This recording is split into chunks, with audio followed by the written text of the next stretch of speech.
Avant que la vidéo ne commence, j'aimerais vous dire que j'ai commencé à écrire la partie 6 de l'histoire de FNAF.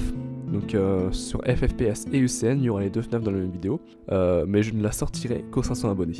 Pourquoi aux 500 abonnés? Alors rappelez-vous la vidéo sur l'histoire de FNAF 2, j'avais dit que mon prochain objectif d'abonnés serait les 500 abonnés. Et donc je me suis dit que je vous ne sortirai la vidéo qu'aux 500 abonnés.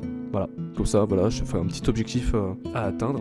Donc ce que vous pouvez faire, c'est je vais vous demander vraiment au moins 3 choses pour cette vidéo. C'est ceux qui ne sont pas abonnés, abonnez-vous, activez la cloche de notification et partagez-la partout où vous pouvez. Partout où vous pouvez voilà, partager, que ce soit sur des groupes Insta, sur Twitter, sur TikTok, partout où vous voulez. Franchement, je sais pas comment vous pouvez partager, sur Discord, partout. Mais voilà, c'est vraiment les 3 seules choses que je vais vous demander au moins pour cette vidéo. Après, commenter, liker, ça c'est vous qui voyez, hein, c'est pas moi qui décide. Mais je vous demande au moins de partager et de vous abonner à ma chaîne. Parce que voici le nombre de personnes qui regardent mes vidéos et qui ne sont pas abonnées. Ça fait beaucoup quand même, ça fait beaucoup de monde, voilà, pour le peu entre guillemets de vues que je fais sur mes vidéos. Donc voilà, j'aimerais bien que vous fassiez au moins ces 3 petites choses et je vous laisse avec la vidéo. Et bien bonjour à toutes et à tous, c'est FNAFTON et bienvenue dans cette toute nouvelle vidéo. Alors, l'autre jour je rangeais un petit peu chez moi quand j'ai trouvé ça.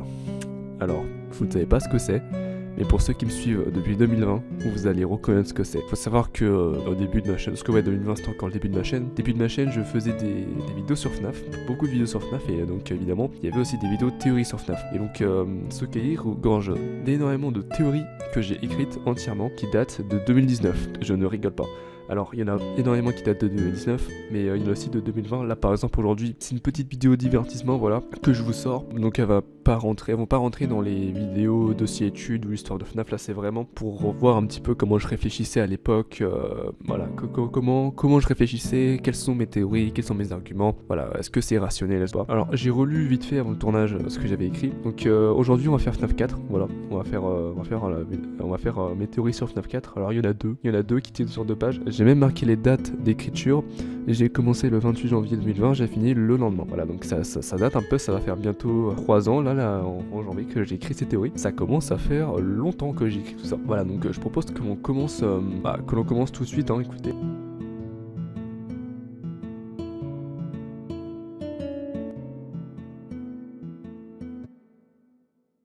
Alors oui, je vais tourner cette vidéo un petit peu comme une vidéo normale, comme vous avez pu voir sur la chaîne là récemment avec les vidéos sur l'histoire de FNAF. Je vais tourner comme jamais je faisais vraiment une vraie vidéo hyper sérieuse, mais voilà, c'est une vidéo divertissement on va dire. Théorie numéro 1. Les jouets, objets, le commun du diamant de FNAF 4 et la morsure de 4.3. Le 4ème opus de la série du jeu Five Nights at Freddy's est sorti en 2015, mais on s'en fiche un peu de ça. Nous allons aujourd'hui parler des différentes théories de FNAF 4, et nous allons commencer par les objets que l'on peut trouver dans FNAF 4. Comme dans tous les FNAF, on trouve toujours dans les bureaux un ventilateur et un téléphone vieux des années 60. C'est bizarre car on trouve exactement ces mêmes objets dans la chambre du gamin de FNAF 4. D'ailleurs, on va appeler le gamin de FNAF 4 Jimmy. Pourquoi je sais pas, je sais pas. Ah ouais, du coup, faut savoir que j'ai écrit ça en 2019, enfin du coup en 2020. Voilà, c'est 2020, c'était encore l'époque où on était resté sur El Wanted. Voilà, mes théories datent quand même un petit peu, donc je risque de dire de la merde. Donc m'en voulez pas si jamais il y a des trucs faux, évidemment. Hein. Donc, comme je disais, on retrouve un ventilateur et un téléphone, tout de mauve, même si le téléphone a quelques couleurs en plus. Mais bon. Parfois, quand vous vous retournez vers le lit dans ce FNAF, on peut voir parfois une boîte de médicaments, une poche de perfusion et des fleurs. Mais pourquoi tous ces objets?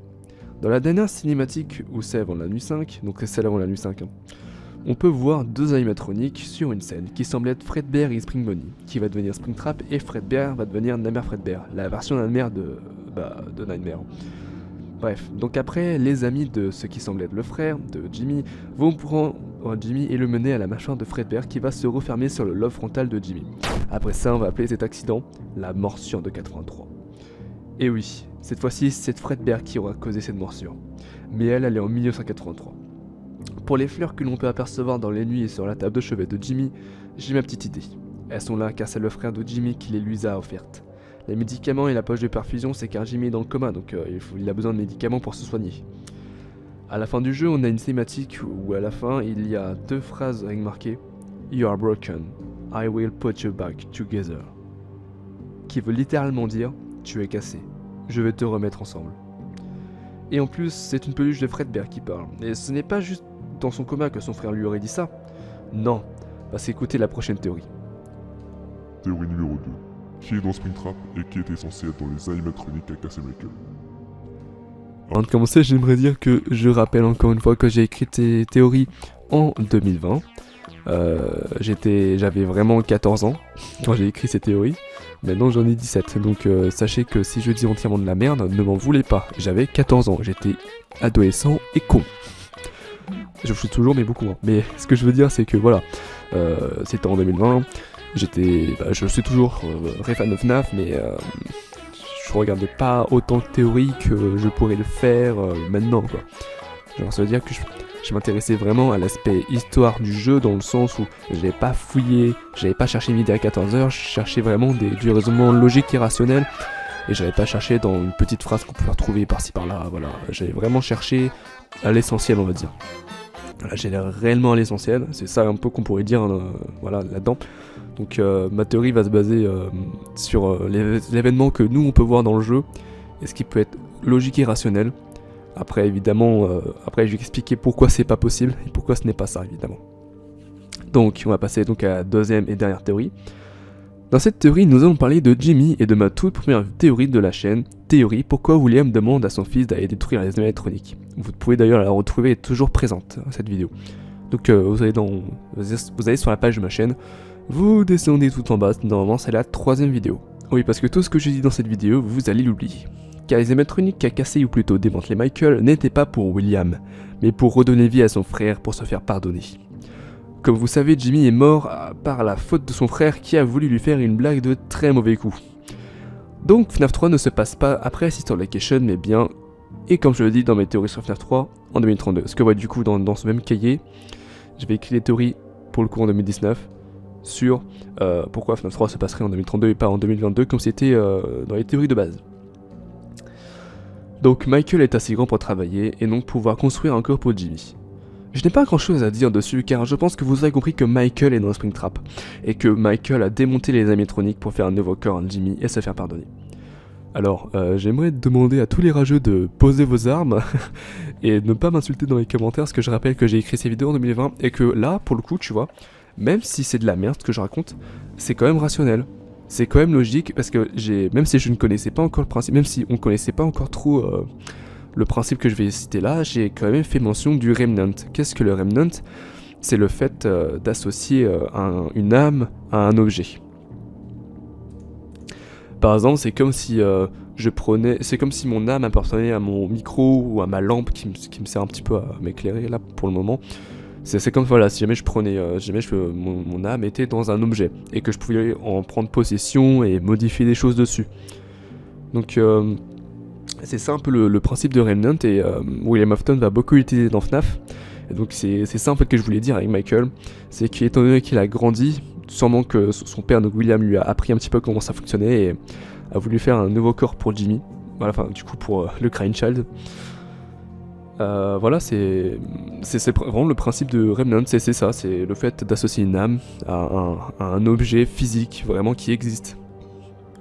Et même si je ne connaissais pas encore le terme, et je pense pas qu'en 2020, je ne pense pas qu'en début 2020 on connaissait vraiment le terme de Remnant, j'en ai fait mention quand même, et si vous ne me croyez pas, il y a vraiment marqué la date des théories sur mon cahier. Je n'invente rien, vraiment, j'ai vraiment écrit ça sur des heures de perm, parce que j'ai vraiment que ça à foutre. Mais franchement je trouve ça intéressant aussi de voir un petit peu comment je réfléchissais déjà à l'époque. On voit vraiment que je cherchais vraiment le rationnel et pas des théories, en fait j'allais vraiment dans le rationnel et pas dans la théorisation. Ça veut dire que j'allais vraiment dans la démonstration, j'avais vraiment appuyé sur des preuves qu'on voyait vraiment, et pas sur des trucs qu'on pouvait retrouver dans les fichiers du jeu ou par-ci par-là, vraiment des petits trucs que presque personne ne peut voir. J'allais vraiment chercher ce qu'on pouvait voir et qu'est-ce qui pourrait être logique. Et je le fais toujours d'ailleurs, je le fais toujours dans mes théories, que ce soit sur FNAF ou sur d'autres jeux. Un jeu auquel j'ai joué et que j'ai beaucoup apprécié, je vais faire des théories dessus sur des trucs qu'on peut voir et qui sont réels. Des trucs qu'on peut se dire, ah ouais, ça peut fonctionner comme ça parce qu'on a des éléments en jeu qui nous montrent qu'en effet ça peut fonctionner. Donc là, on voit vraiment que ce que je dis c'est quand même rationnel dans le sens où, voilà, je dis là, dans la Jump Theory, pourquoi c'est Michael qui serait dans Springtrap? Tout simplement parce que il voudrait se faire pardonner, parce que voilà, c'est peut-être qu'il a... émis un homicide involontaire et qui veut se faire pardonner de par son père et par son frère, voilà, qu'il aime quand même un petit peu son frère pour lui faire un nouveau corps, tu vois ce que je veux dire. Donc c'est pour ça aussi que j'ai fait référence aussi à ma toute première théorie de ma chaîne où je dis pourquoi Michael est parti détruire les animatroniques. Je disais que c'était pour son père, mais qu'il a eu des problèmes, du coup c'était lui dans Springtrap, alors que non, maintenant on sait que voilà, c'est vraiment William Afton dans Springtrap. Donc ouais, vraiment j'allais chercher des éléments rationnels qui pouvaient être logiques. C'est pour ça que pendant un long moment je pensais vraiment que c'était Michael dans Springtrap, parce que vraiment je trouvais des éléments logiques et rationnels de pourquoi ça aurait été Michael. Et là on a vraiment mon explication, c'est vraiment parce que je me suis dit il a tenté de faire un remnant avec son frère, donc le Crying Child, mais ça a foiré, et donc c'est lui dans William Springtrap, voilà.